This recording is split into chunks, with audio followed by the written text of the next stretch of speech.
Muy buenos días para todos. Bueno, me alegra verlos.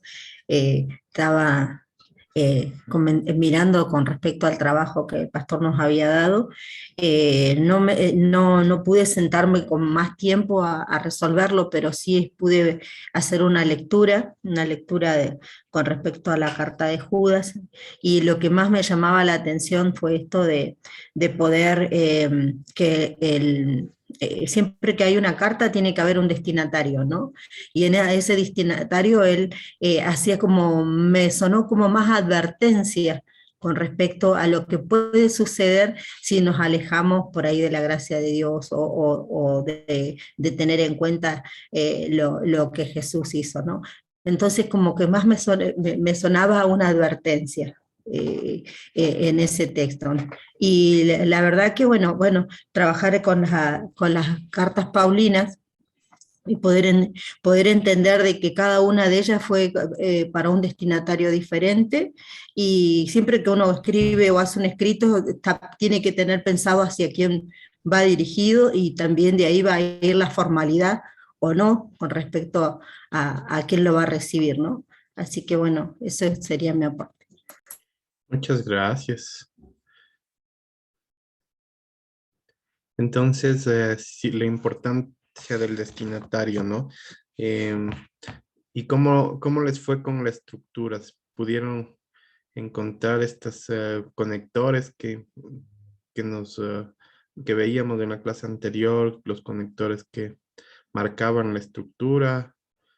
¿Cómo, cómo les fue en esa tareita?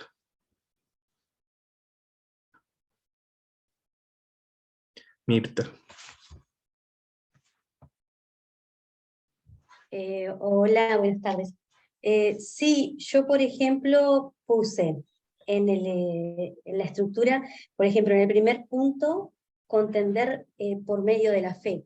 Yo buscaba lo que era la palabra contender, y contender me decía el significado confrontar, ¿sí? Es como ponerse en una postura de confrontar a los demás, digamos, en cuanto a la manera de pensar.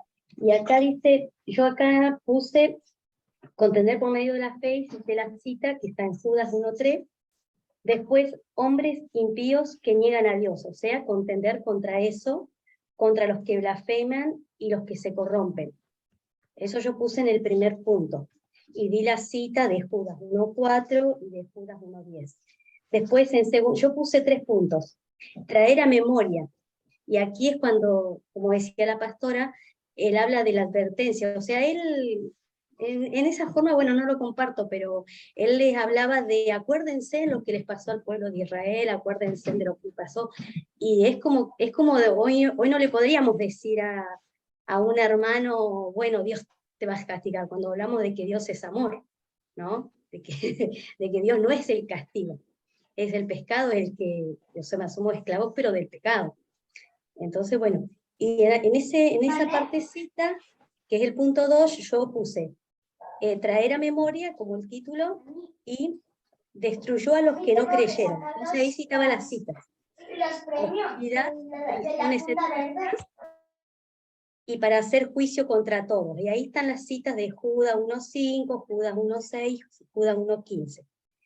Y por último puse edificados por la fe, porque si bien él se refiere a que, bueno, pues hay que aferrarse, le hablaba a estos hermanos de la fe, de que no se olviden de las palabras de los apóstoles, ¿sí? Y en este caso, él da recordar las palabras de los apóstoles, que está en Judas 1:17, orando en el Espíritu Santo, que está Judas 1:20, y conservaos en el amor de Dios, ¿sí? Que está en Judas 1:21. Y después el saludo final.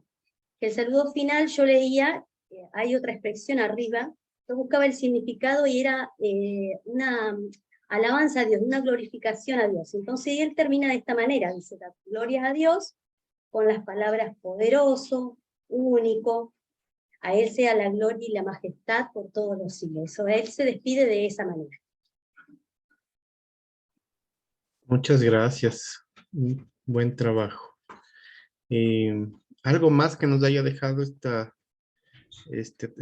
tarea, algún aprendizaje importante que vieron?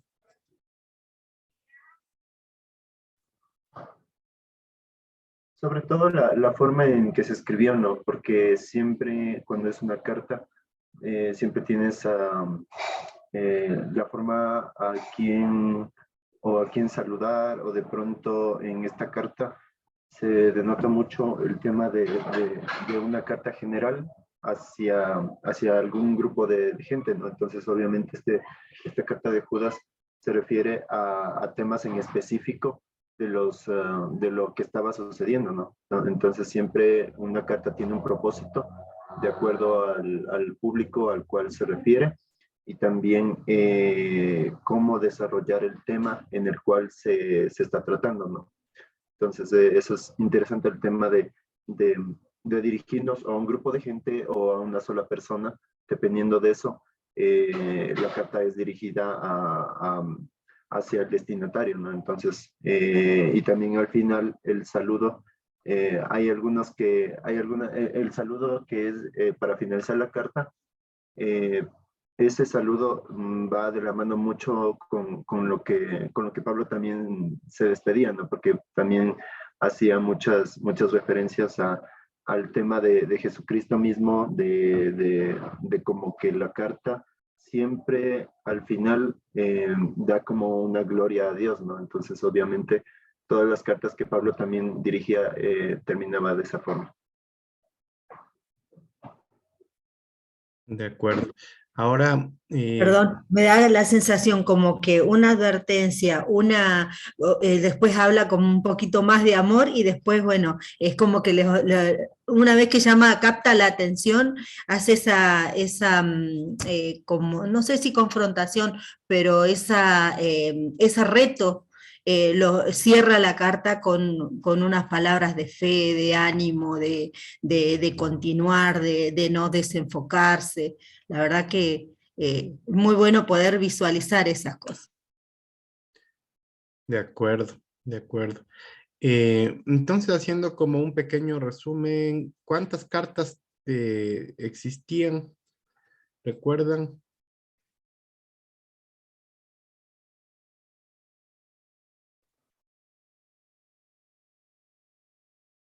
Solo de Pablo creo que eran 16, no sé, no estoy seguro. A ver, a ver. Yo había anotado 21 y después 27. 21, Sí. 21 cartas, ¿cierto? 21 cartas. Y vamos entonces a ver, hoy empezáramos con estas cartas no paulinas y vamos a comenzar con la carta, una carta que ha sido bastante polémica siempre, que es la carta de los hebreos. Eh, ha sido difícil encontrar el autor de la carta a los hebreos y algunos le atribuyen a Apolos, pero después han dicho que no es Apolos, y esta ha sido como una discusión entre los biblistas. Sin embargo, es una carta que ya es como con mucha seguridad que no fue una carta paulina. Entonces vamos a arrancar por por estas, este tema. Déjenme un momentito, no, este no es.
Buenos días. No se escucha el audio.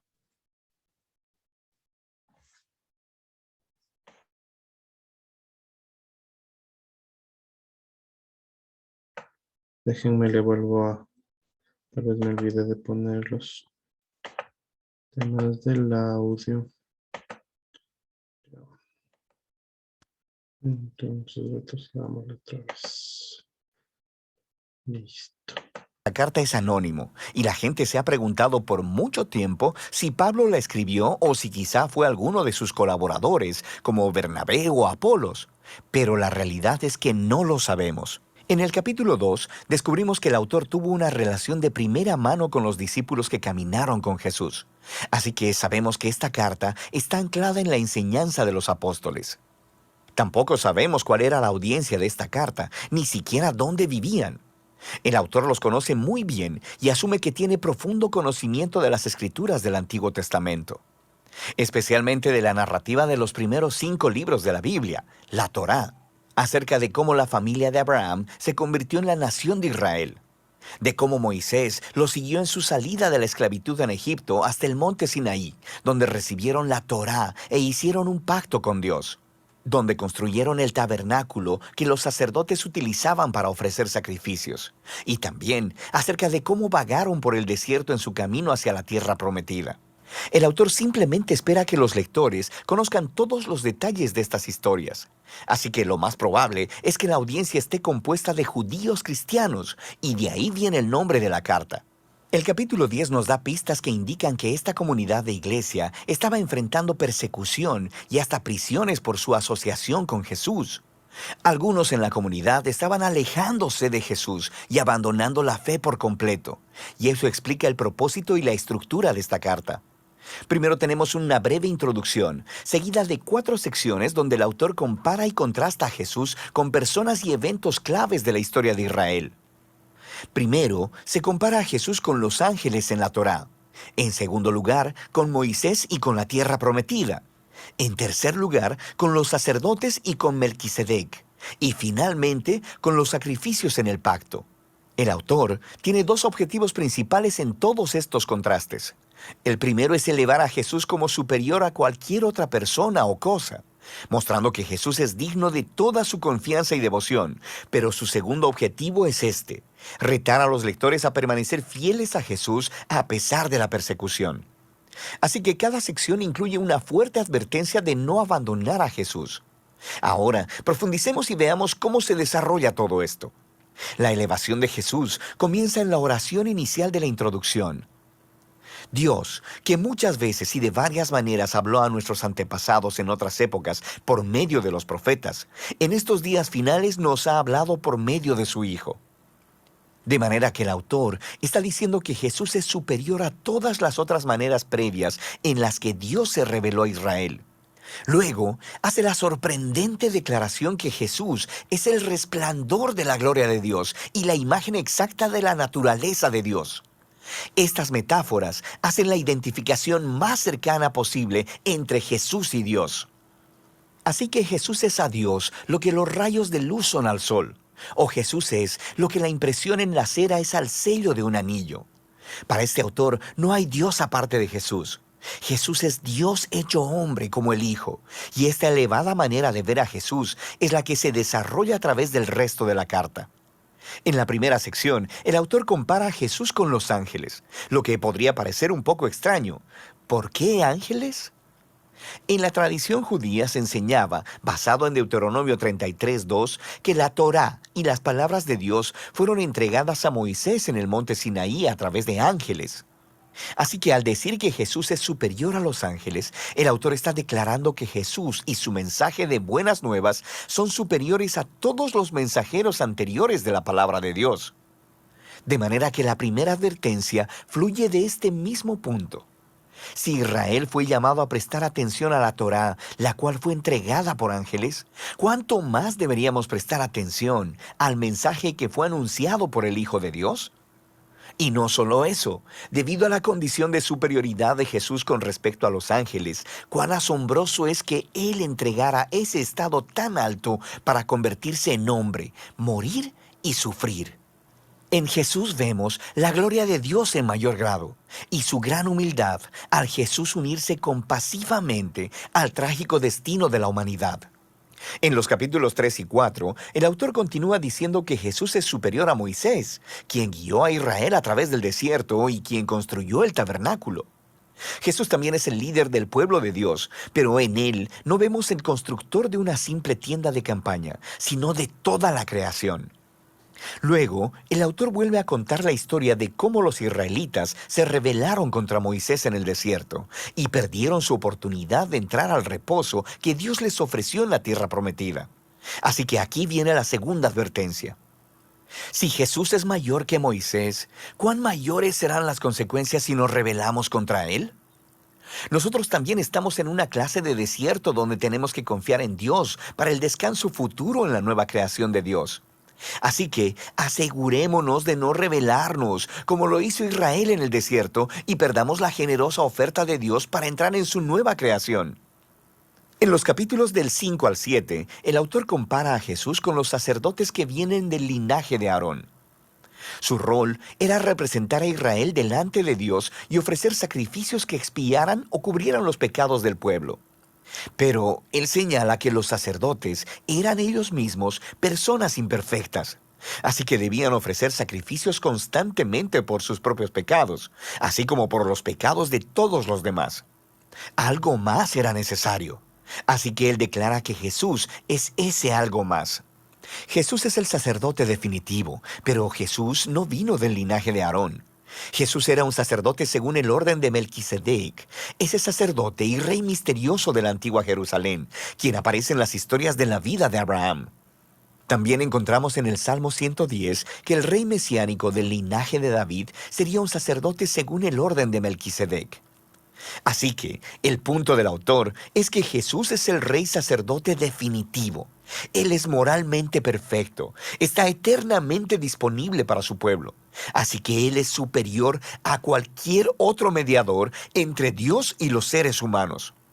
Y entonces viene la advertencia de esta sección. Rechazar a Jesús es rechazar a tu mejor y única oportunidad de estar completamente reconciliado con Dios. Así que no hagas eso.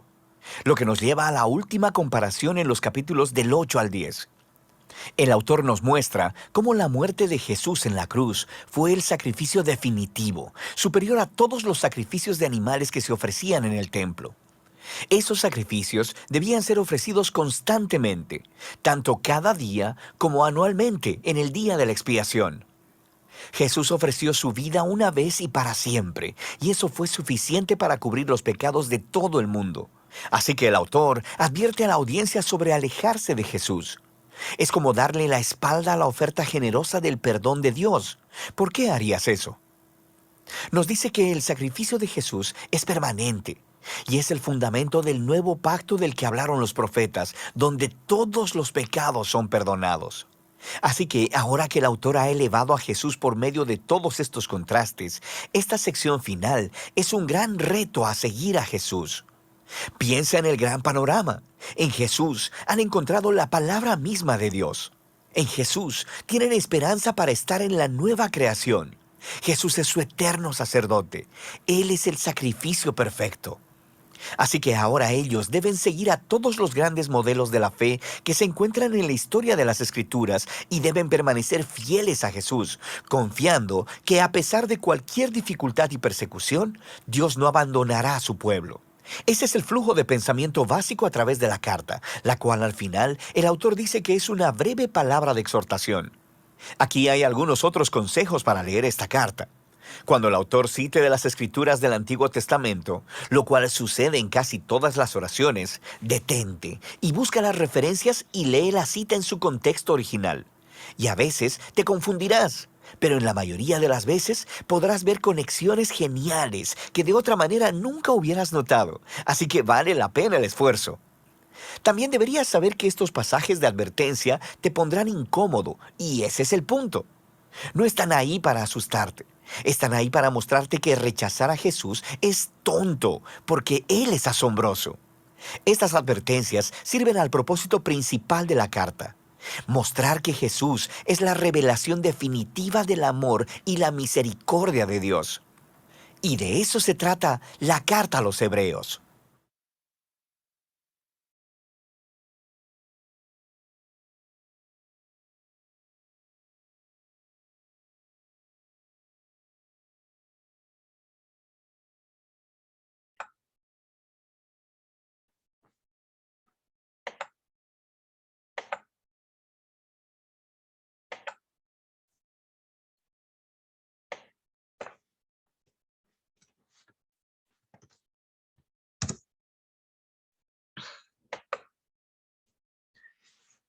Ok, creo que es una síntesis bastante bien clara y, y nos permite ver ese panorama del libro de Hebreos, ¿no? Lógicamente, si necesitáramos hacer ya un estudio a profundidad de Hebreos, tendríamos que entrar a leer estas citas y ir profundizando estos temas, que sería lo más lindo, pero como son 21 cartas, no difícil que lo podamos hacer en tan poco tiempo. Sin embargo, si usted es un estudioso de la Biblia, le recomiendo que pueda hacer estas citas de contraste en su casa, porque realmente vale la pena, ¿no? Vale la pena ir hacia las referencias del Antiguo Testamento y ver cómo este libro de Hebreos nos va tejiendo, ¿no? Tejiendo con textos del Antiguo Testamento y encontrando a Jesús ahí. Entonces, no sé si alguien tiene algún comentario sobre esto que hemos iniciado sobre Hebreos, ah, que le llamó la atención, que descubrió, qué pregunta tiene. Mirta.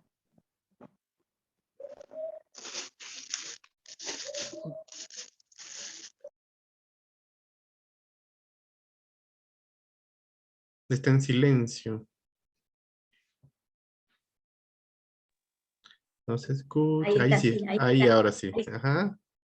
No, esto de ir al Antiguo Testamento, citar momentos del Antiguo Testamento, sí está bueno porque en realidad, o sea, es necesario, nosotros tenemos, para comprender el Nuevo Testamento debemos tener conocimiento del Antiguo Testamento.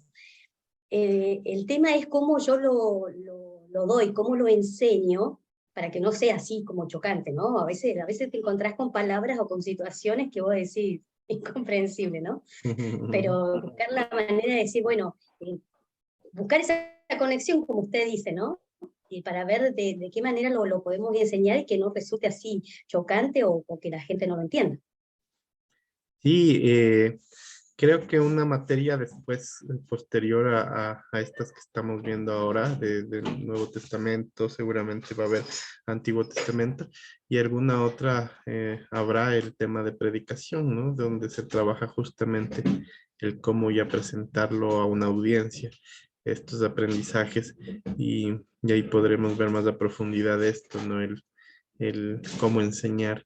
Pero gracias por esa inquietud, es súper válida y creo que no es una respuesta corta como podemos enseñarla, es una respuesta que implica otras herramientas también, ¿no? Pero eso es muy bueno. Y Hebreos, miren que no se centra en todo el Antiguo Testamento, sino en el Pentateuco, en la Torá, ¿cierto? Pentateuco es, Penta es 5, ¿no? Entonces el testimonio de 5 libros y la Torá es de esos 5 libros también. Entonces vamos a ver allí cómo es el libro, es como los textos básicos de los judíos, ¿no? La Torá.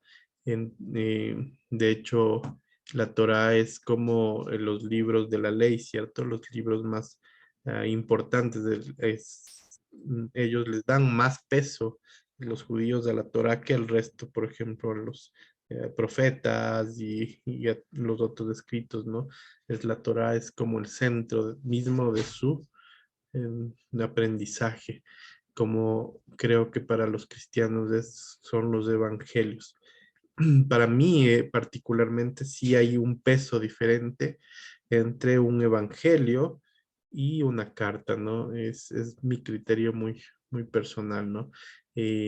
Porque en los evangelios tenemos en sí mismo a las enseñanzas de Jesús, ¿no? En en las cartas tenemos sí también pautas de Jesús, pero son pautas ya más pastorales, morales, entonces ahí tienen como ciertas diferencias, ¿no? Y una mano por ahí, ¿alguien quería decir algo? Jimena. Gracias. Yo quería comentar que me pareció muy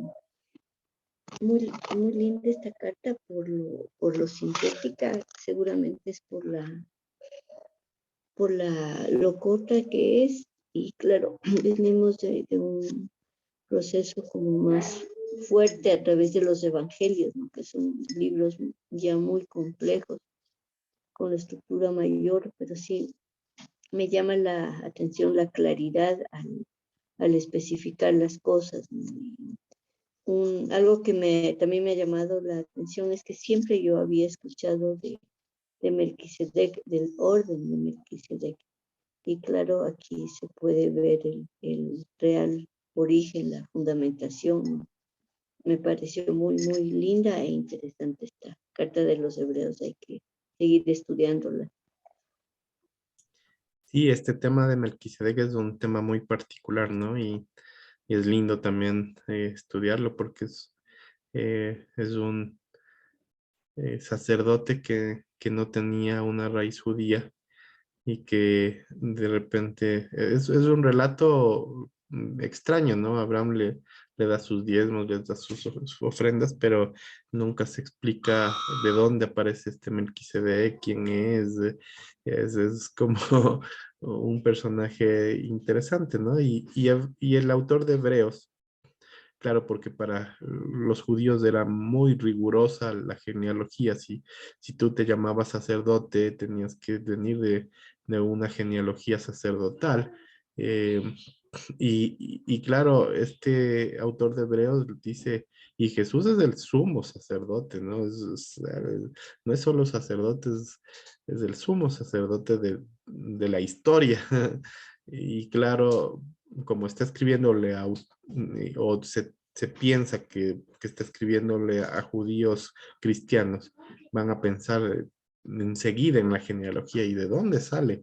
Y este autor de Hebreos hace un análisis fantástico al encontrar a un personaje como Melquisedec que no tenía genealogía, ¿no?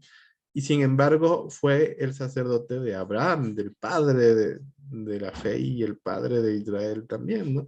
Entonces, claro, si hubo un sacerdote de este tamaño, porque Abraham lo reconoció y para el judío Abraham es un personaje no secundario, sino principal en la historia.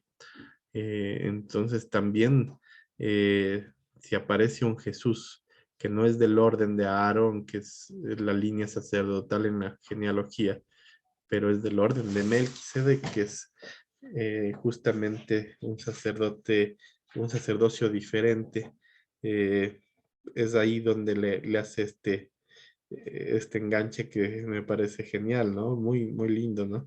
Es todo un tema que se puede estudiar el orden de Melquisedec.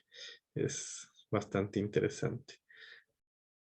Gracias por ese apunte. ¿Alguien más tiene alguna conclusión de esto? Estaba mirando que en la carta acá de Hebreos, en las 4 secciones, se repite y va mencionando la superioridad en Jesús, ¿no? Superior al ángel, superior a Moisés, superior a los sacerdotes y que habla de Jesús como el sacrificio permanente que se llevó todos los pecados. La verdad que esa superioridad la va mostrando en las 4 secciones. Genial, sí. ¿Y qué evangelio tenía como esta estructura muy judía y también tenía como estos segmentos de mostrar a Jesús como superior a ciertos... Libro de Mateo.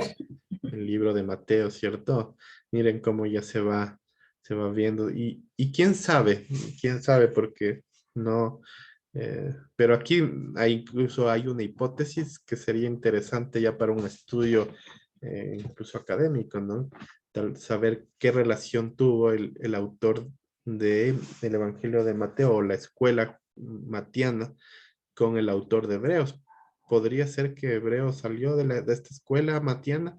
Mm, es una hipótesis, una pregunta que tal vez podríamos investigar y resolver, ¿no? Pero lindo, ¿no? Porque ahora viéndolo me parece que tanto Mateo como Hebreos tienen una lógica similar, ¿no? O tienen diferente fundamento y diferente, porque Mateo toma como otros espacios del judaísmo para Jesús mismo, pero con esa misma lógica, me parece. Entonces, ahí vamos saliendo, también sacando algunas preguntas que se pueden ir trabajando, ¿no? Genial. ¿Algún otro comentario, pregunta, afirmación, aprendizaje de esto de Hebreos? Yo saqué varias conclusiones que ya fueron dichas y la verdad estamos de acuerdo todos de que Jesús fue puesto en superioridad con las demás comparaciones, ¿no? Comparaciones que hace con los líderes judíos, con algunos episodios del pueblo de Israel y todo eso. Entonces, me parece que la persona que escribió esta carta sabe más de lo que pensamos, sabe más de muchas cosas. Entonces, es una persona que estudió un poco más el tema, quizá, porque sí se ve que está súper desarrollado correctamente los temas que se toparon, ¿no? Incluso trae personajes que son del pueblo judío, como así lo mencionamos, y la verdad eso nos ayuda de pronto a comprender mejor cuánto valor tiene Jesús, no solo en la cultura judía, sino también en todo el mundo, ¿no? Porque obviamente eso también lo pone a consideración el libro de Hebreos. Gracias. Gracias, José. Sí, y pienso también en nuestras culturas, ¿no? Y en personajes icónicos que marcan nuestras naciones.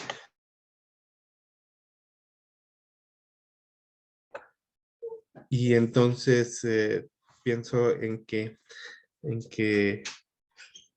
una tarea del evangelista es hablar acerca de cómo Jesús puede ser superior a nuestros mm, héroes, digámoslo así, ¿no?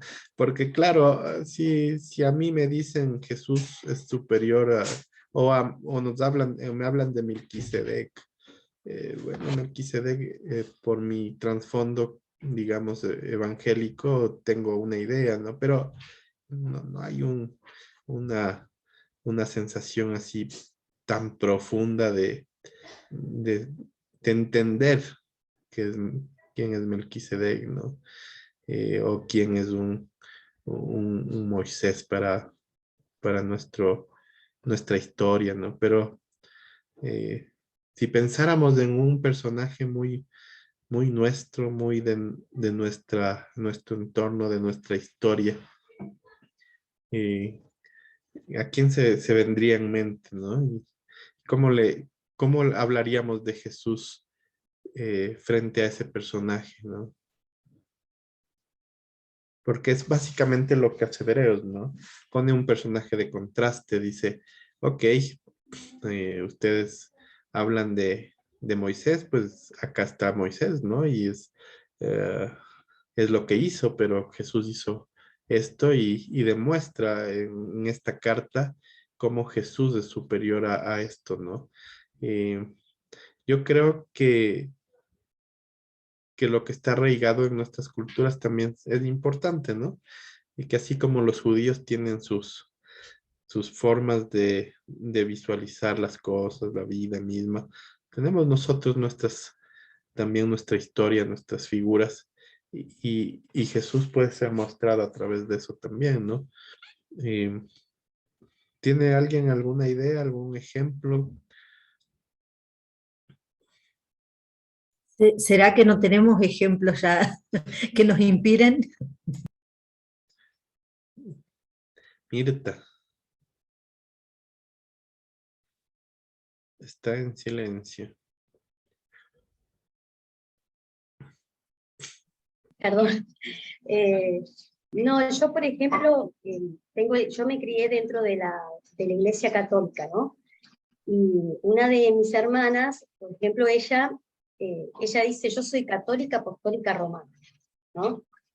Y ella la figura es María, es la Madre de Dios, no es Jesús.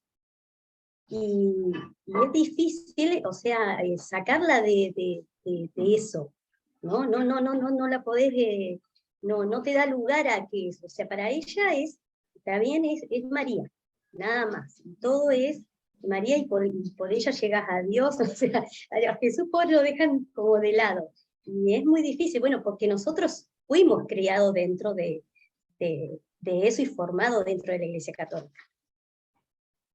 Pero mira cómo Hebreos nos enseña no a no a pelear contra la figura en sí, sino a cómo resaltar a Jesús como superior, ¿no? Ese es el punto, ¿no? Entonces, a veces nuestro diálogo, digamos, con el católico es decirle, es que María es idolatría y este tipo de cosas, pero Hebreos más bien no les dice, ustedes idolatran a Moisés, ¿no? Sino que resalta y dice, Moisés es alguien importante, alguien que trajo la ley, pero Jesús es superior, o sea, muestra entonces la superioridad ahí de Jesús desde el mismo argumento, ¿no? Entonces, tal vez es también una enseñanza interesante para nuestra forma de acercamiento a los que creen otras cosas, ¿no? Que no necesariamente tenemos que entrar a veces desde ese punto de choque, ¿no? Este punto de choque, sino que podemos ser un poquito más intencionales en encontrar otros caminos para no ser ofensivos, pero sí mostrar a Jesús, ¿no? Ese me parece que es un buen aprendizaje eh, de Hebreos, ¿no? De cómo presenta a Jesús eh, en estos personajes con los que se habla, ¿no? Entonces, eh, o sea, este, este Hebreos nos enseña que tal vez este principio misionero de, de poder con los mismos argumentos del que cree presentar a Jesús, ¿me entienden? Es decir, Hebreos usa no argumentos netamente cristológicos, sino muchas herramientas judías mismo, ¿no? ¿Cómo enseñarle a un católico de Jesús con las herramientas católicas? Eso más o menos es como la misma, como la enseñanza, digamos, práctica del libro de los Hebreos, ¿no? Eh, ir. Y para eso tenemos que ser conocedores del otro, de lo que cree, de sus, de sus herramientas también con las que cuenta, ¿no?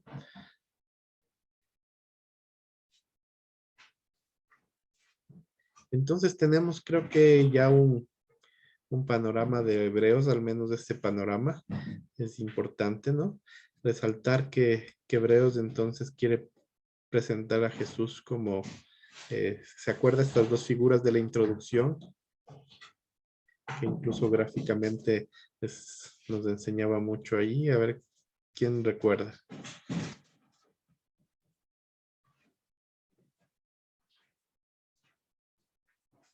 Jesús como el resplandor de Dios, ¿no? Como, ¿se acuerda la imagen del sol, no? Si el Padre es el astro, el Hijo es esa luz que, ¿no?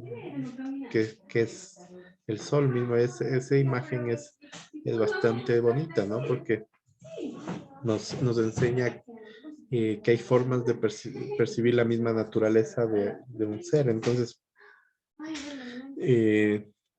Hebreos dice, ok, cuando tú cierras los ojos, bueno, no dice Hebreos así, sino es mi conclusión más bien. Si cierras los ojos y sientes el calor, sabes que es el sol. No necesitas regresar a ver al astro para reconocer que es el sol, ¿no? Y si tú miras la luz del día, tú sabes que esa luz que alumbra viene del sol.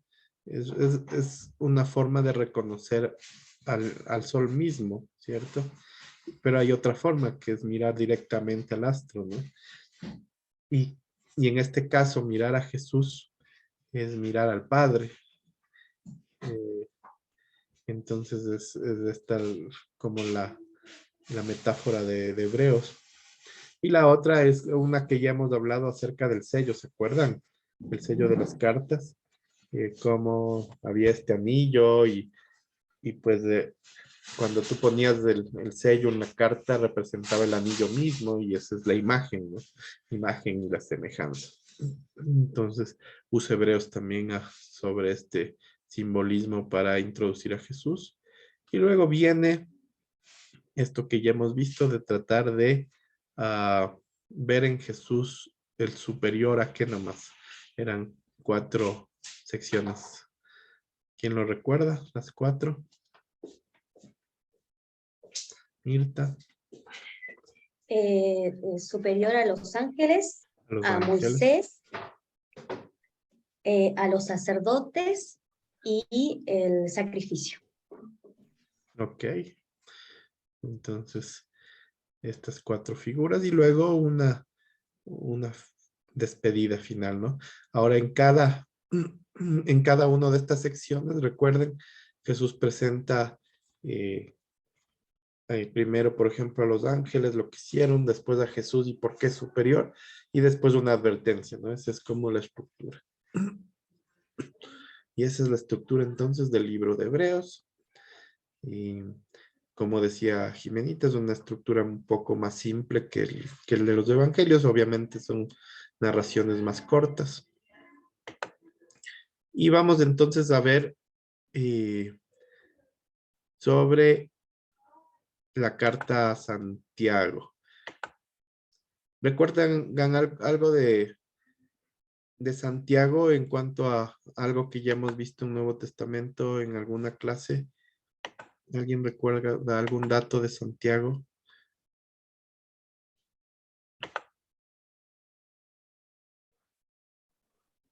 Fue, si no me recuerdo, el primer libro en ser escrito. Ok, ¿qué más? ¿Algún otro dato sobre Santiago?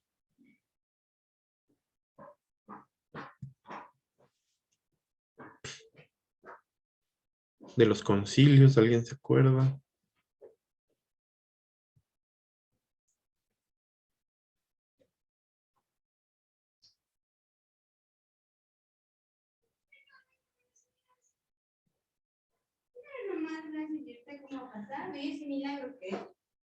A ver, ¿quién se acuerda? Ya se han olvidado de las primeras clases. ¿Cuál era un problema que tuvo Santiago por el cual casi se queda fuera del canon?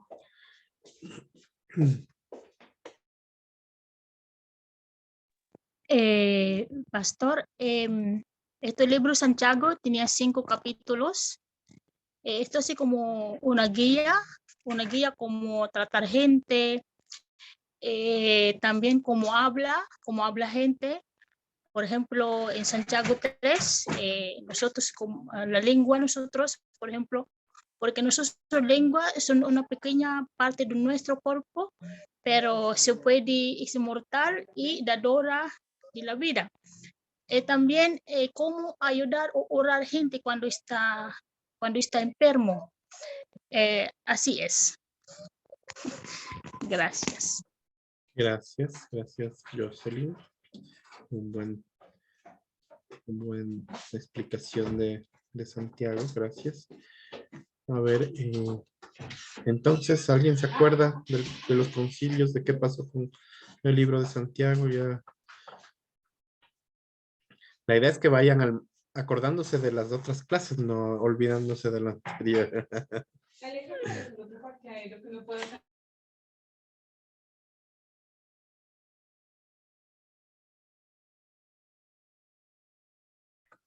¿Nadie? ¿Se acuerda que Santiago tenía como un poquito de énfasis en las obras, ¿no? Y entonces había como choque en el tema de la salvación por la gracia. Entonces era como la discusión en cuanto al libro de Santiago, si estaba en unicidad con el resto de los libros.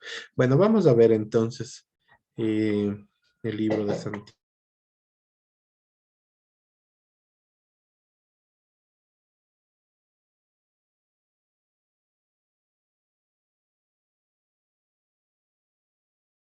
La carta de Santiago, o por lo menos ese es su nombre en español.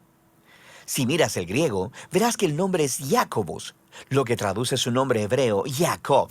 Y por eso, la mayoría de las traducciones antiguas y modernas le dan el nombre de Jacobo, y así lo llamaremos en este video. Hay muchos Jacobos en el Nuevo Testamento.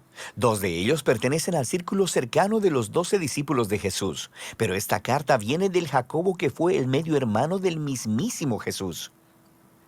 Conocemos la historia de este Jacobo por el libro de Hechos y por las cartas de Pablo.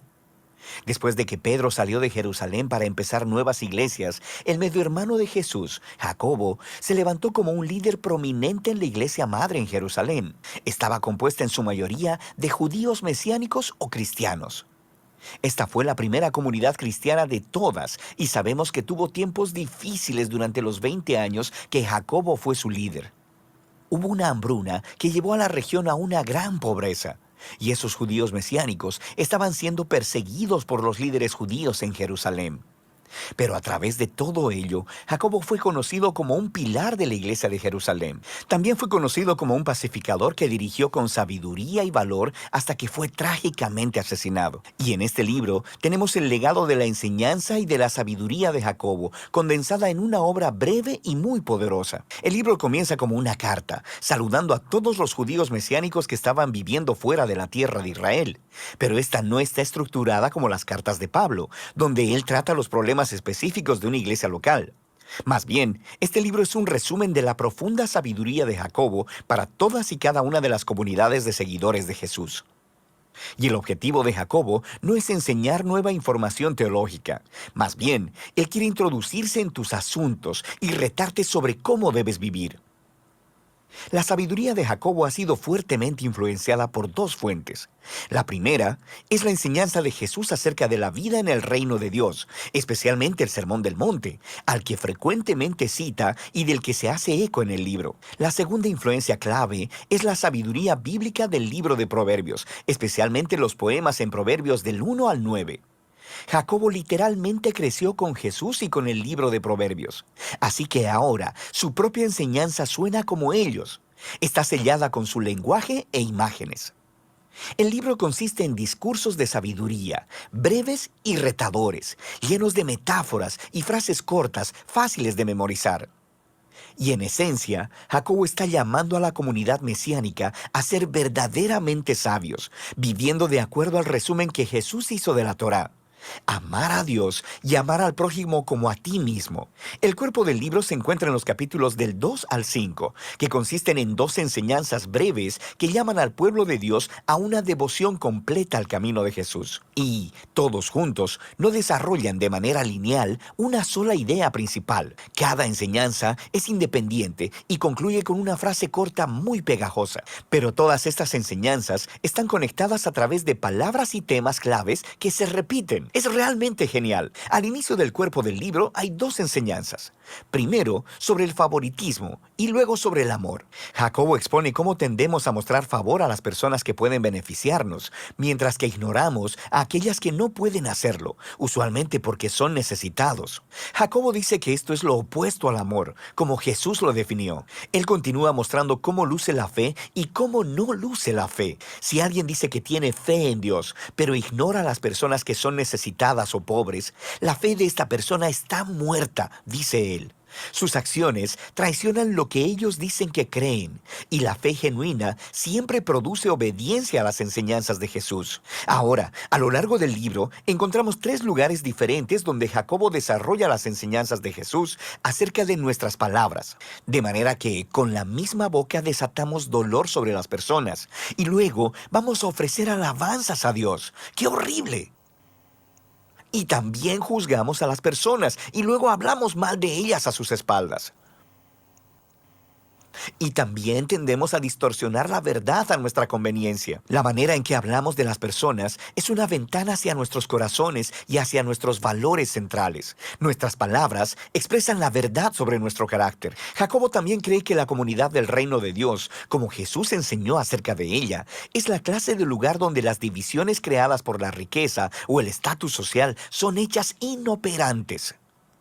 Así que él advierte primero sobre la arrogancia que la riqueza puede crear en personas que creen que estarán en este mundo para siempre. Él dice, no, un día tus riquezas se pudrirán, así como tú. El pueblo de Dios debe vivir con paciencia y con la esperanza de que el regreso de Jesús pondrá todas las cosas en su lugar. Y esto debe inspirar a una vida de oración llena de fe. Esta parte del libro, todas estas enseñanzas, son tan poderosas y hay muchas más de las que tenemos tiempo de mencionar en este video. Pero, en serio, léelas todas y lentamente. Ahora, frente a estas 2 enseñanzas de sabiduría, tenemos el capítulo introductorio. Es una fuente de sabiduría y frases cortas, y están diseñadas para resumir las ideas principales de todo el libro. Este capítulo, de hecho, te introduce a todos los temas y palabras claves con los que te encontrarás en los capítulos del 2 al 5. Jacobo inicia diciendo que conoce por experiencia que la vida es dura. Después de todo, él fue martirizado, no mucho después de haber escrito esta carta, pero él cree que las pruebas y dificultades de la vida son en realidad regalos paradójicos que pueden producir perseverancia y moldear nuestro carácter. Dios puede hacer obras asombrosas dentro de nosotros en medio de nuestro sufrimiento y ayudarnos a hacernos perfectos y completos. Esa palabra, perfectos, es realmente importante para Jacobo. Él la repite 7 veces en el libro. En el hebreo y griego bíblicos, esta palabra se refiere a la plenitud.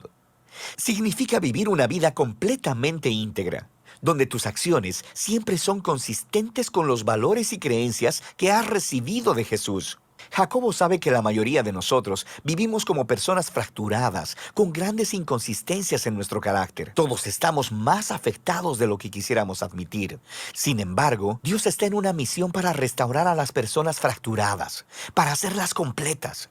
Y eso comienza con la sabiduría, la habilidad para ver mis dificultades a través de una nueva perspectiva. Dios dará generosamente esta clase de sabiduría a las personas que se la pidan con fe, sin dudar del carácter de Dios. Y cuando nos damos cuenta de nuestra condición humilde y frágil delante de Dios, somos obligados a elegir entre la ansiedad o la confianza. Y la verdadera sabiduría significa decidir creer que Dios es bueno, a pesar de mis circunstancias. Así que, si es la pobreza lo que te lleva a tener tiempos difíciles en tu vida, Jacobo dice, intenta verla como un regalo que te obliga a confiar solo en Dios. Además, la riqueza es pasajera, todo pasará, como la hierba en el calor del verano. Y así, cuando tengas tiempos difíciles, no acuses a Dios. Más bien, deja que tus circunstancias te enseñen lo que Jesús enseñó acerca del carácter de Dios, que el Padre es generoso, que Él está ahí para encontrarse con nosotros en medio de nuestro dolor y que Él es digno de confianza. Y es este Dios quien a través de Jesús nos ha dado un nuevo nacimiento para hacernos una nueva clase de humanos que pueden enfrentar sus sufrimientos con una completa confianza en el Padre, como lo hizo Jesús. Y esta nueva humanidad es algo que descubrimos no solo cuando escuchamos la palabra de Dios, sino cuando hacemos lo que ella dice que hagamos. Jacobo llama aquí a la palabra de Dios la perfecta Torá de libertad. Él se refiere aquí al más grande mandamiento de la Torá, que fue pasado a nosotros a través de Jesús, que Él nos libertó para amar a Dios y a nuestro prójimo. Y Jacobo muestra de manera práctica cómo luce esa clase de amor. Significa hablar a otros de manera bondadosa y amorosa. Significa servir a los pobres y significa vivir en completa devoción exclusiva a Dios. Ahora puedes ver cómo este capítulo inicial contiene todas las palabras e ideas claves que se exploran con mayor profundidad en las dos enseñanzas de los capítulos del 2 al 5.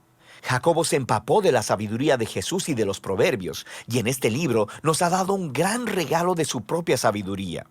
Este es un golpe en el estómago, hermosamente diseñado para aquellos que quieren seguir a Jesús, y de eso se trata el libro de Santiago, o Jacobo.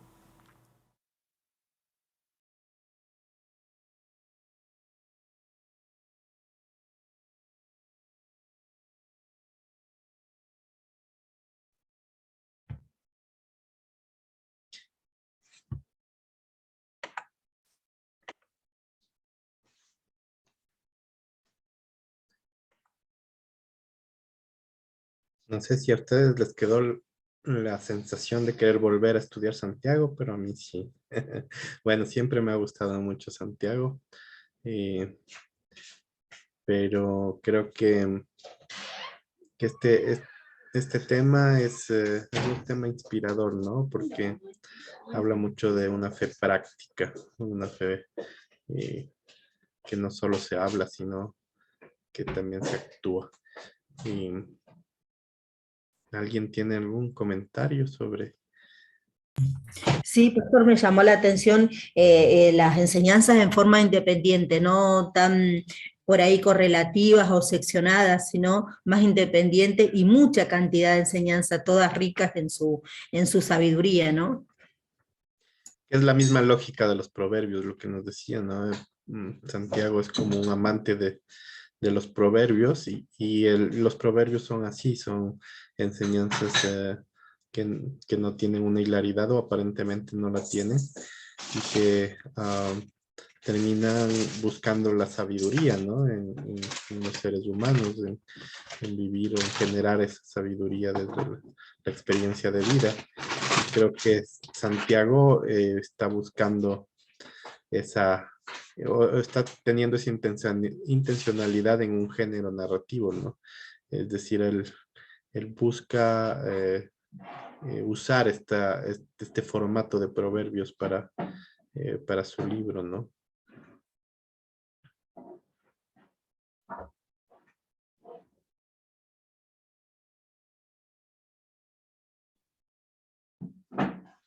¿Quién más quiere darnos un aporte? Yo tengo una pregunta. Estoy entendiendo entonces que Santiago, el Santiago quien escribió, dice que primero era medio hermano de Jesús. Y el nombre en hebreo, a ver, el nombre en qué es, en griego de este autor era Jacob, que es diferente al padre, al patriarca Jacob, ¿verdad? Sí, es de Hebreos, Jacobo. Ajá.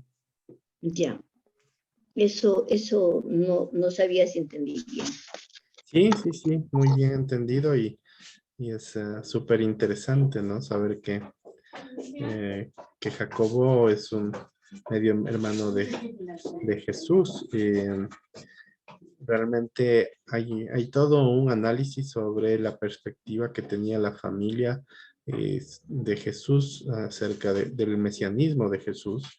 Y la mayoría de autores habla de que realmente la familia de Jesús le costó mucho aceptar un mesianismo de Jesús, que al contrario tuvo Jesús mucha oposición a partir de la familia en cuanto a su perspectiva, y eh, hay un par de textos en los evangelios que dan a entender como cierta fricción entre él y sus hermanos y él y su familia, incluso con la misma María. Sin embargo, parece que con el tiempo fueron entendiendo quién era Jesús, y es alentador ver que entonces un Jacobo fue líder de la iglesia de Jerusalén durante al menos 20 años, se dice, ¿no es cierto? Es importante porque también es esperanzador para nosotros cuando muchas veces dentro de nuestro círculo familiar no hay, parece que no hay ese seguimiento de fe, ¿no? Sin embargo, miren cómo no se explica si Jesús a la final conoció esta conversión de Jacobo, parece que sí, pero como después de la muerte de Jesús, Jacobo, digamos que despunta en su liderazgo y llega hasta escribir esta carta, a liderar la comunidad y todo, y a pasar con la comunidad de Jerusalén la crisis la crisis de la hambruna que hubo, ¿no? Y tal vez a esto, por eso a Jacobo le marca tanto este texto de, del cuidado que debe tener el cristiano sobre el que tiene hambre, ¿no? Porque obviamente experimentaron un tema muy fuerte en Jerusalén, que ustedes recuerdan en nuestras cartas, que incluso Pablo mismo estuvo buscando recursos para Jerusalén porque estaba inmerso en un hambre muy, muy dura, ¿no? Esta comunidad tan, a veces tan idealizada de los hechos, ¿no? Esta comunidad que tuvo todo en común, que empezó a compartir las cosas, se quedó en hambruna en cierto momento, ¿no? Entonces, mire cómo se puede ir construyendo la historia desde diferentes enfoques, ¿no? Completando estos ángulos también. Entonces, qué lindo, el libro de Santiago es un libro muy inspirador, muy, muy bonito, que nos permite también conocer de estas cosas prácticas, estos consejos prácticos de sabiduría para ser perfectos, ¿se acuerda? ¿Qué significaba en perfección? Porque perfección en nuestro entendimiento occidental es alguien que no comete errores, es alguien que realmente es así, pero la idea bíblica de perfección no es esa, ¿no? ¿Cuál era la idea bíblica de perfección? Integridad, pastor. Integridad. Algún otro autor dice madurez. Tiene que ver la perfección con la madurez. Un ser humano maduro que ha logrado procesar sus duelos, que ha logrado procesar sus dolores y que ya esos dolores no los usa como para lastimar a otros, porque la persona que no es madura, ¿qué hace? Vive procesos difíciles y se desquita con alguien más en esos procesos y entonces justifica sus agresiones en la agresión recibida, ¿no? Es como esa forma, ¿no? Pero alguien que es íntegra, alguien que es madura, sabe procesar el dolor de tal forma en que el dolor no es el justificativo para ello, también el comportamiento, digamos, violento y irracional, sino que logra ya vivir una vida sabia. Y esa es la intención de Santiago, ¿no?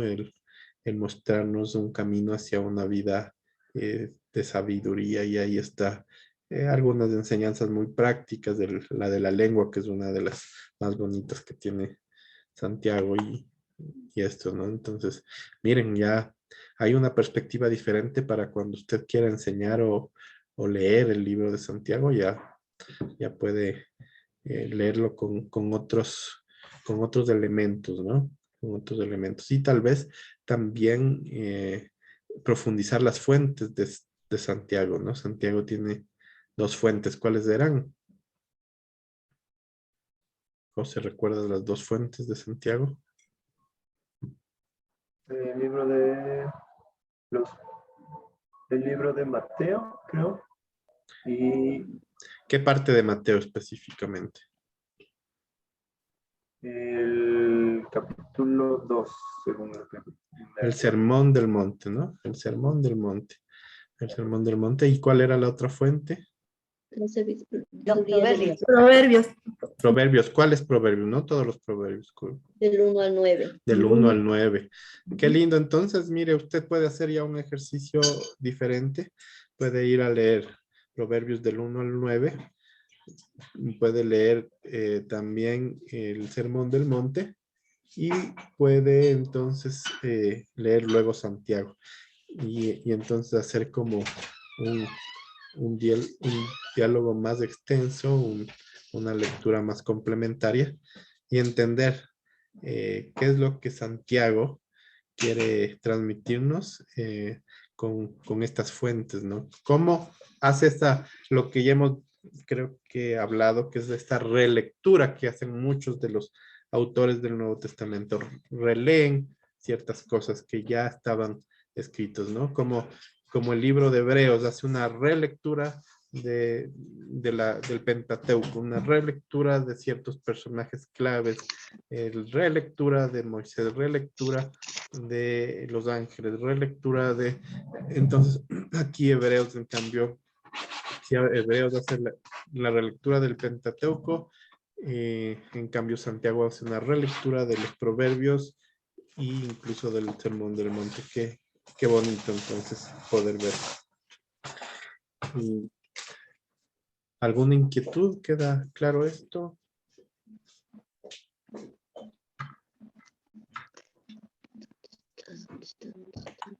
Pastor, en un momento puede que haya dicho después de la muerte de Jesús, Santiago toma el liderazgo. Puede ser que haya dicho. Sí, se lidera la comunidad de Jerusalén, ¿no? Lidera la comunidad de Jerusalén. Muchas Sí, gracias. pastor. Gracias. Yo sí agradezco esta explicación, esta ubicación tan importante de cómo la familia de Jesús tuvo que vivir este proceso de entendimiento del mesianismo. Me aclaró a mí mucho.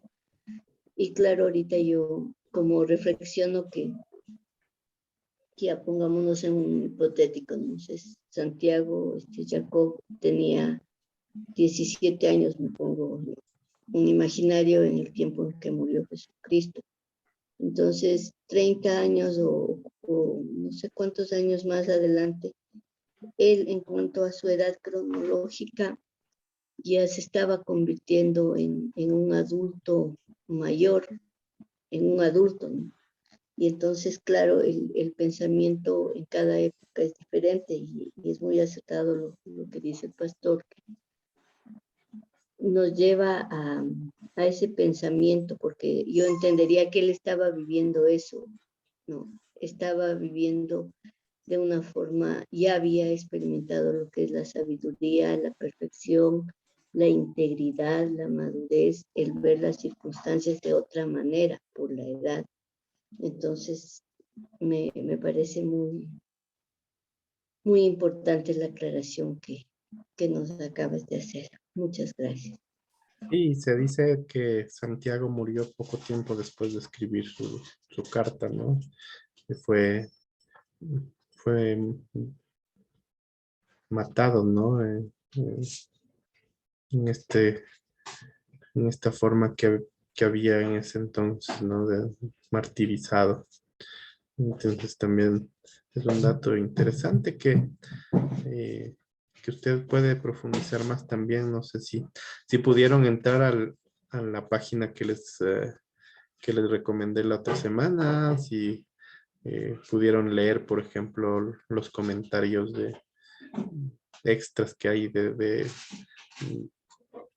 estas cartas, por ejemplo. Sería súper interesante que ustedes puedan darle una lectura también y complementar nuestras enseñanzas. Y no sé si también quienes lograron ya leer el material de nuestro texto base de Hobsem sobre esta parte de Santiago y Hebreos, y qué de lo que leyó nos aportaría a complementar a esto que hemos visto hoy. ¿Cómo les fue en la lectura? ¿O no estamos leyendo? A ver, veo, veo que se hacen los locos, que empiezan a ver por ahí a los cuadros. Recuerden que debíamos ya leer la sección de cartas, ¿no? Y justo ahí comenzábamos con Hebreo y Santiago. No busque ahorita, la idea era que ya haya leído, ¿no?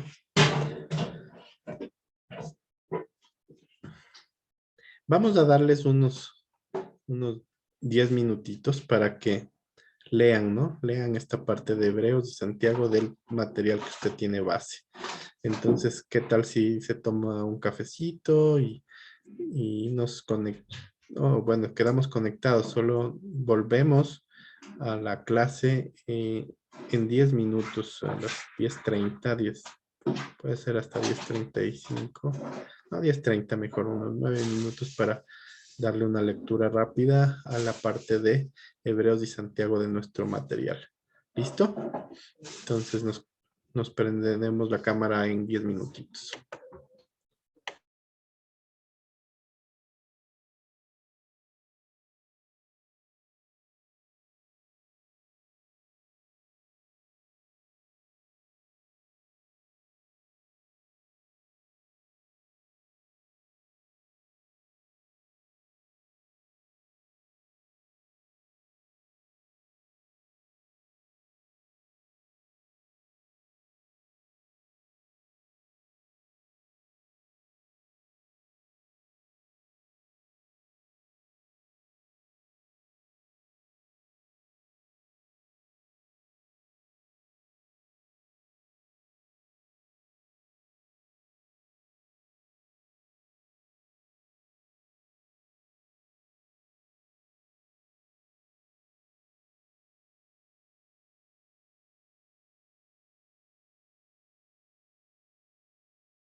Listo. Estamos de regreso.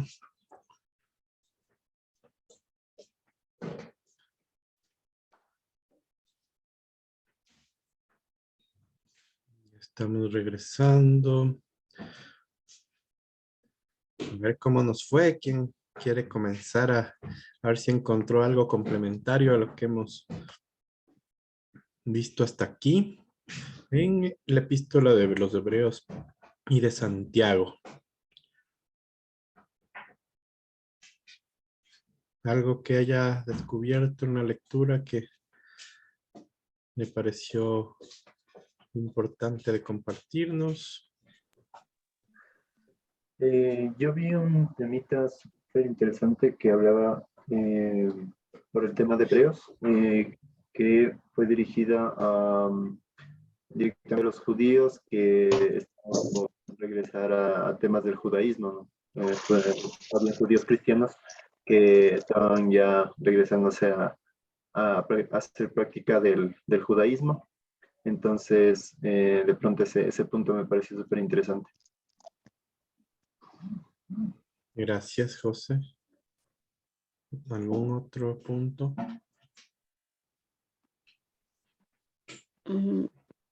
¿Puedo participar? Claro.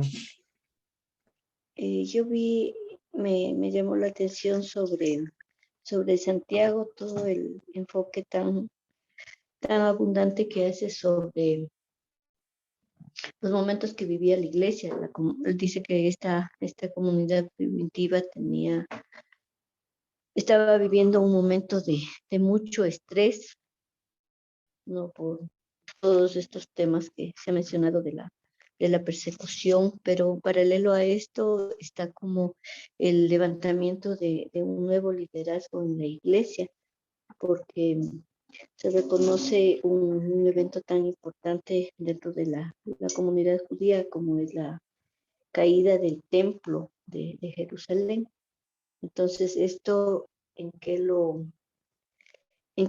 qué aporta es que las grandes estructuras cayeron, lo que ellos siempre valoraron, siempre reconocieron. Entonces, hay que verlo de una manera distinta. Eso es como el contexto que está viviendo la iglesia primitiva, y habla sobre la escatología. No entendí muy bien. Dice que la escatología es diferente a la teología, pero también habla que es algo similar como a los residuos, como a excrementos. No, eso no entendí bien. Muchas gracias. Gracias, Jimenita. Mirta.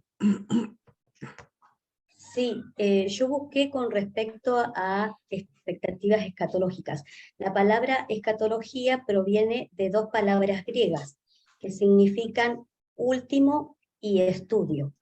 Dice, se trata del estudio de las cosas finales.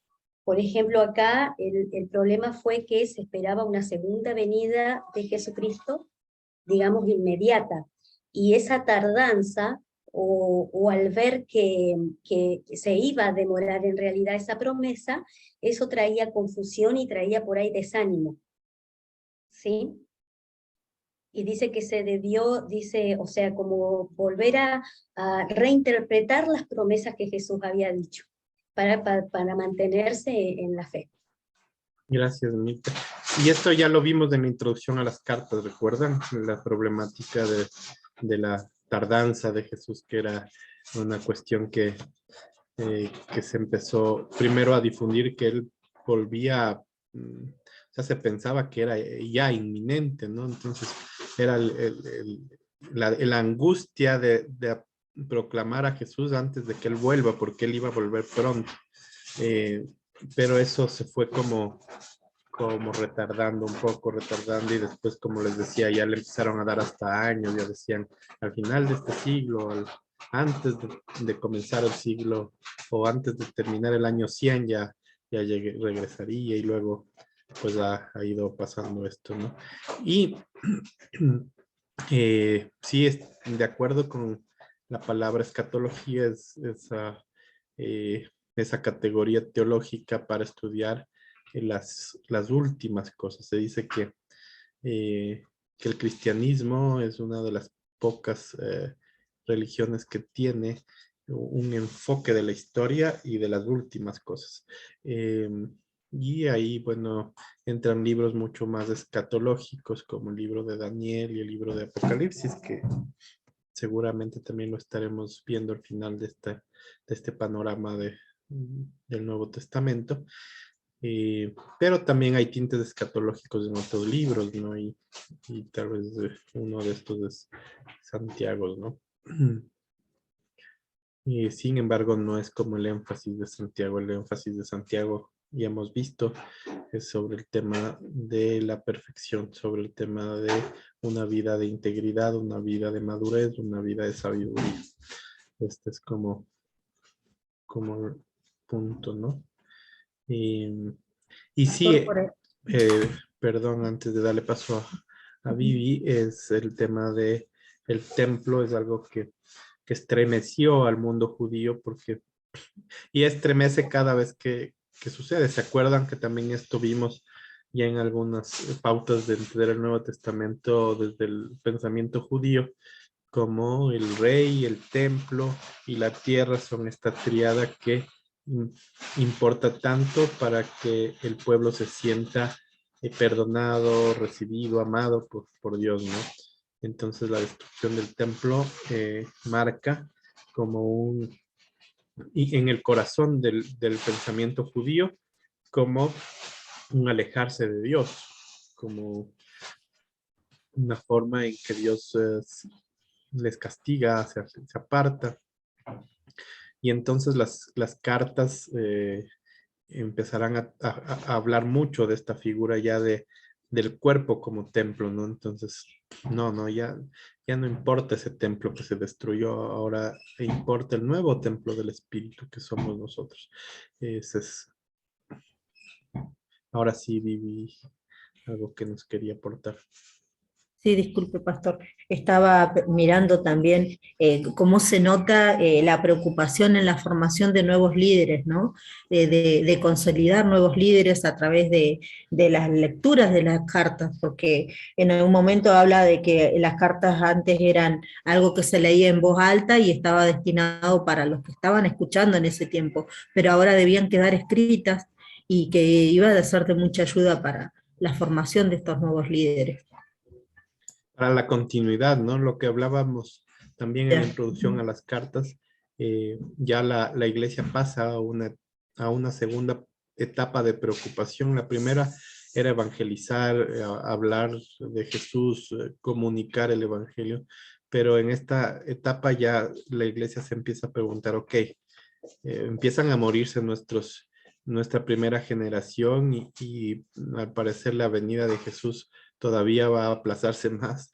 Entonces necesitamos justo esto, ¿no? Transferir experiencia, conocimiento, formación de liderazgo y en sí mismo algo que al inicio no era una preocupación, pero que empieza a ser una preocupación es la vida en comunidad, porque al principio era el anuncio de Jesús, reunirnos a comer el pan y tomar la cena hasta que Él venga. Eso era como una forma de esperarle, pero uno espera que no estaba mentalmente preparada para una espera larga, sino era como ya, no, vendamos las cosas, repartámosla y esperemos porque Jesús ha de venir ya.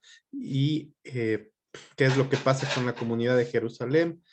Venden sus cosas, las comparten y empieza la hambruna y se quedan sin poder comer. Mire cómo Santiago entra en esa etapa en la que la iglesia no tenía pensado alargar su tiempo, digamos, en la tierra, ¿no? Ellos, el primer pensamiento cristiano era que faltaba muy poquito para que Jesús vuelva y no necesitaban prever como un liderazgo, como una normativa para la vida comunitaria. Solo la primera urgencia era solo anunciar a Jesús, predicar a Jesús. Pero acá ya empieza a mostrarse otro tipo de de complejidades, ok, Jesús no ha llegado y se empiezan a ir los líderes y las comunidades tienen algunos problemas y entonces, ¿qué debemos hacer? Debemos empezar a hablar sobre eso y empezar a prever cómo vamos a funcionar ahora que se nos viene otra etapa en la iglesia.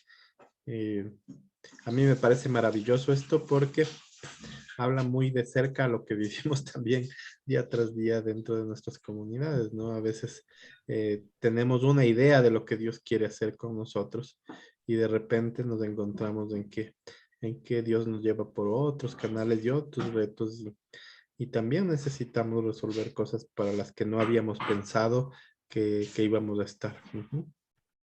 Por ahí los problemas internos, ¿no? Empiezan a surgir o a florecer, entonces habla ahí Santiago de la madurez, ¿no? De llevarlos a la madurez, y eso no es de un día para otro, sino hay un proceso, y un proceso que se vive fuertemente hacia adentro. Entonces ya miren el enfoque de un líder como Santiago, ok, el evangelio no está solo en esperar que Jesús venga. Ahora el evangelio está en convertirse en seres humanos maduros, perfectos, sabios. Entonces empieza a darle un vuelco al enfoque de la vida, ¿no? Ya, porque al inicio...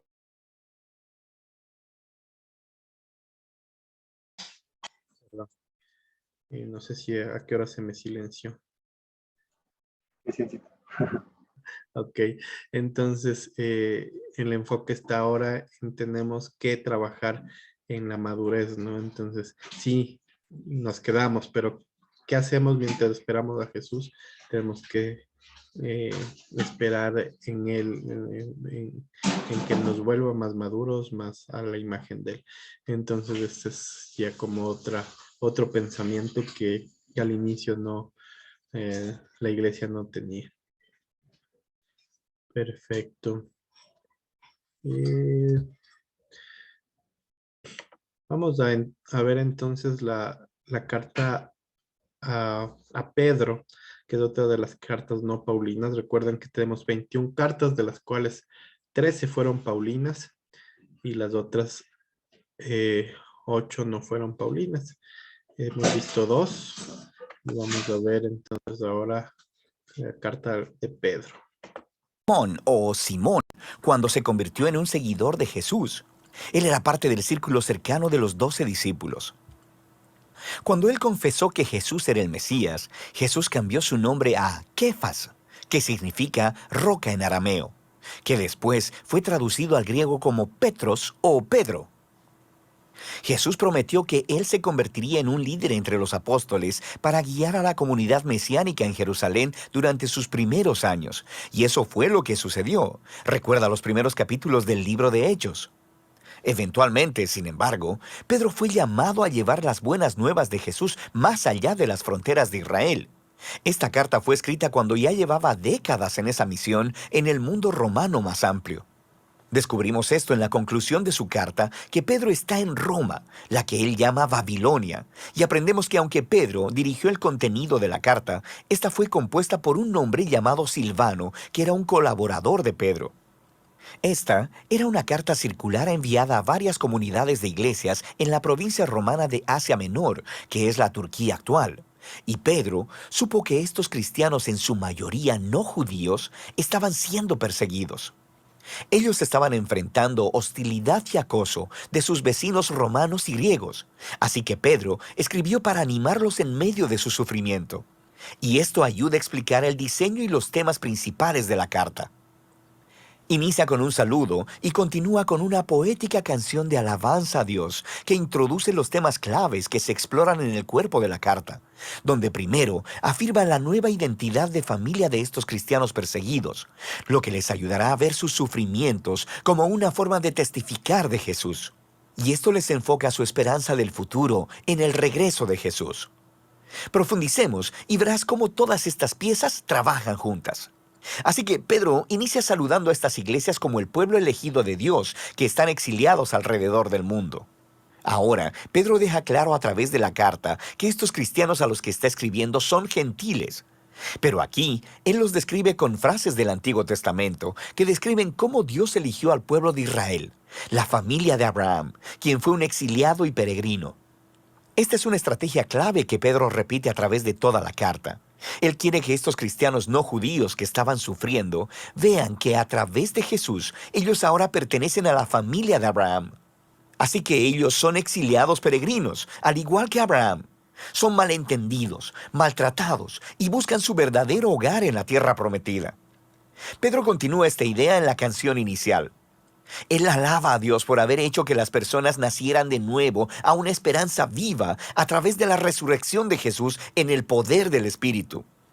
Dios está invitando a todas las personas a una nueva familia centrada alrededor de Jesús. Una familia a la que le ha sido dada una nueva identidad como hijos amados de Dios y que tiene una nueva esperanza, la de un mundo renacido por el amor de Dios cuando Jesús regrese como Rey. Y para las personas que tienen esta esperanza, el sufrimiento y la persecución son en realidad un extraño regalo, porque deshacen las falsas esperanzas y distracciones como un fuego purificador, y nos recuerdan nuestro verdadero hogar y nuestra verdadera esperanza. Así que, paradójicamente, las dificultades de la vida pueden en realidad profundizar nuestra fe, la hacen más genuina. A partir de ahí, Pedro pasa al cuerpo de la carta, pero va a explorar todas esas ideas a mayor profundidad. Así que él primero desarrolla el tema de la nueva identidad de familia del pueblo de Dios. Él toma aún más imágenes memorables del Antiguo Testamento sobre la familia de Israel, y luego las aplica a estos cristianos gentiles. Entonces, como los israelitas que dejaron Egipto, ellos también deben ceñir sus lomos y dejar atrás su antigua manera de vivir mientras van camino a un nuevo futuro. De manera que ahora ellos son el pueblo santo de Dios, que están en camino a través del desierto. Son el pueblo del nuevo Éxodo, quienes han sido redimidos por la sangre de Jesús, quien es el Cordero definitivo de la Pascua. Son el pueblo del nuevo pacto, que tienen la palabra de Dios en lo profundo de ellos, restaurando sus corazones y renovando sus mentes. Son el nuevo templo, construido sobre el fundamento de Jesús mismo, y son el nuevo reino de sacerdotes, quienes sirven a Dios como sus representantes a las naciones.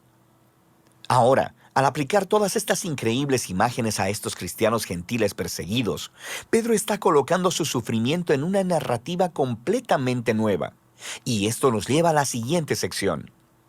Su persecución en realidad puede ayudar a traer claridad a su misión en el mundo, la de llevar testimonio de la misericordia de Dios entre las naciones. Así que Pedro primero les anima a someterse al gobierno romano, incluso si es opresivo. Sí, él reconoce que su persecución, su sufrimiento, es injusto, pero la resistencia violenta no resuelve nada, sin mencionar que traiciona las enseñanzas de Jesús, quien amó a sus enemigos en lugar de matarlos. Después, Pedro resalta específicamente la muy difícil situación que enfrentaban los esclavos cristianos y las esposas cuando vivían en los hogares romanos donde el jefe de familia no seguía a Jesús. El problema es que se esperaba que todos en la casa se sometieran y adoraran a los dioses del jefe de familia. De manera que Pedro está consciente de que dar tu lealtad a Jesús generará sospecha. Así que Pedro dice que es verdad. Todos los cristianos, incluyendo a los esclavos y a las esposas romanas, han sido completamente liberados por Jesús, pero deben demostrar esa libertad no a través de la rebelión, sino resistiendo el mal.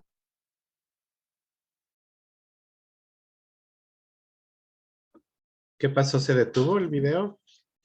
Se fue el audio.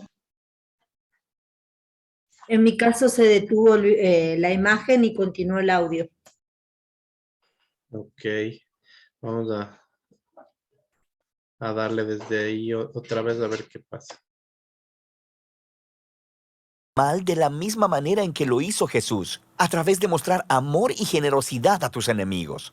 Y en los hogares donde el esposo también es cristiano, la historia es distinta. Ellos deben tratar a sus esposas de manera totalmente diferente a como lo hacen sus vecinos romanos, considerándolas como iguales delante de Dios y dignas de honor y respeto.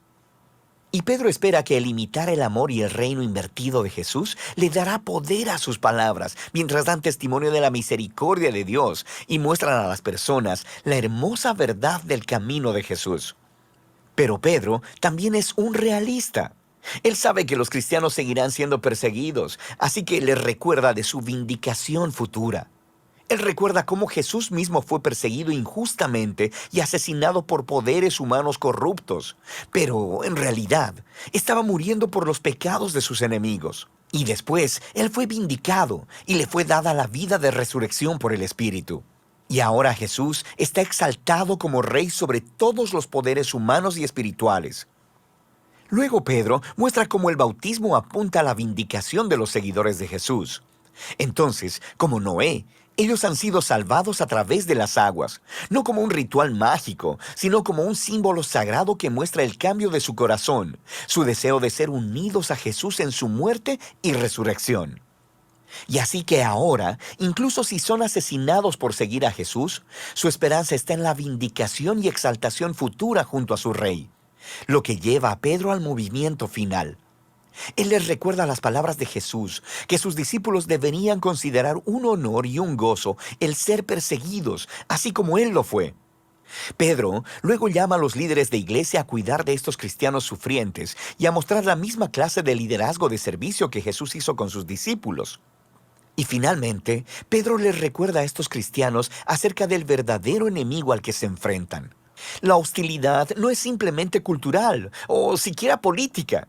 Hay fuerzas oscuras de maldad espiritual que están trabajando, inspirando odio y violencia. Y ellos deben resistir esta maldad, permaneciendo fieles a Jesús y a sus enseñanzas, y anticipando su regreso y victoria final sobre esa maldad. Pedro concluye con una oración por fortaleza divina y envía un saludo de la iglesia en Roma, a la cual él llama Babilonia. Eso es genial. Pedro aquí está adoptando la tradición de los profetas del Antiguo Testamento, para quienes el nombre de Babilonia se convirtió en un arquetipo para toda nación corrupta.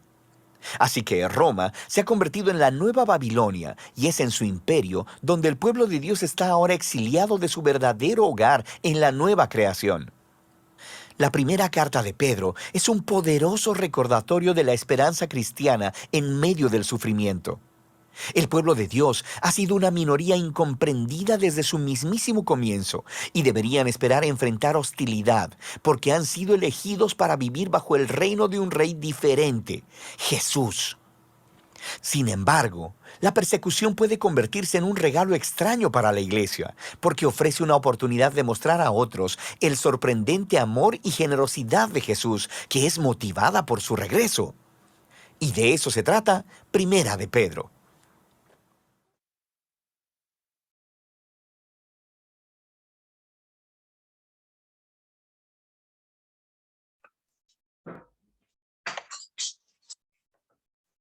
Ok.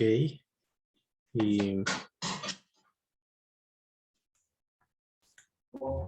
Palabra por ahí, la palabra clave, pastor, que encontré acá es como la persecución, ¿no? La persecución, y por ahí en un momento hablaba de estar gozosos a pesar de la persecución. No sé, veía, es como que es una palabra que se repite mucho de acuerdo, en Primera de Pedro. de acuerdo. Y miren que entonces se va como también armando un poco algunas piezas de rompecabezas, ¿no? Pedro comienza liderando la comunidad de Jerusalén y luego sale de misión hasta Roma. Y en esa transición, ¿quién se queda? Se queda Jacobo. Y entonces Jacobo se queda liderando Jerusalén los siguientes 20 años. Entonces, ahí hubo ya una transición de liderazgo entre Pedro y Jacobo. Tal vez Pedro sale ya después del primer concilio de Jerusalén, porque hasta ahí todavía estaba liderando Pedro ahí, ¿no? Y sale ahí. Y para Pedro tiene una experiencia totalmente diferente, porque una cosa es liderar una comunidad de judíos en Jerusalén, y otra cosa es salir a la experiencia de una comunidad de gentiles en Roma, ¿no? Y y qué importante es esta nueva experiencia para la madurez de Pedro. O sea, la carta de Pedro, ves otra connotación de un Pedro también más maduro frente a la misión, ¿no? Porque le ha tocado ver cómo la iglesia gentil tiene otro sufrimiento diferente a la iglesia en Jerusalén. Y mientras la carta de los Hebreos, por ejemplo, trata de enseñar a los mismos judíos que están más bien retrocediendo a un judaísmo, ¿se acuerda? En vez de quedarse en Jesús, están retrocediendo al judaísmo. Les trata de demostrar cómo Jesús es superior al judaísmo. Pedro, al contrario, trata de demostrarles a los no judíos cómo son parte del pueblo de Dios, cómo han sido integrados a la iglesia, ¿no? Bueno, más bien al pueblo de Dios, porque es el gran tema, ¿no? Entonces, son audiencias diferentes y son razones diferentes, ¿no?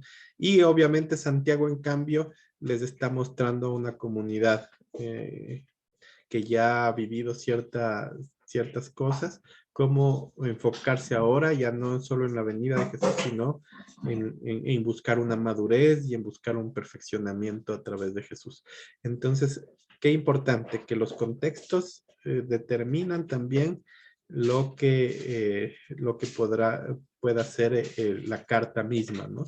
Entonces, este Pedro, en cambio, está tratando de demostrarle a una comunidad que a lo mejor se siente excluida del pueblo de Dios, cómo es pueblo de Dios y cómo en el paralelo a Abraham, cómo también Abraham fue perseguido, cómo también fue como vivió estas circunstancias y cómo esto le permitió vivir a través del sufrimiento ese testimonio, ¿no? Y ese es básicamente lo que está mostrando. Y claro, Pedro se encuentra acá con una cosa que no se vivía en el mundo judío, ¿no? El hecho de tener un pater de familia donde los esclavos estaban allí, o sea, es otra connotación social, el sentido de la relación de pater de familia con la esposa mismo, con los esclavos, y cómo se complejiza seguir a Jesús en medio de un contexto diferente, ¿no? Entonces, cada contexto tiene un escenario diferente y retos diferentes para la iglesia misma, ¿no? Por eso es que es tan difícil que a veces se literalice ciertas cosas y se trate de traer a nuestras vidas sin este entendimiento, ¿no? Es como querer forzar en nuestro contexto algo que no estamos viviendo. Hemos llegado al fin de nuestro día y quisiera invitarles entonces que por favor terminemos de la lectura de todo lo que es las cartas no paulinas de nuestro material.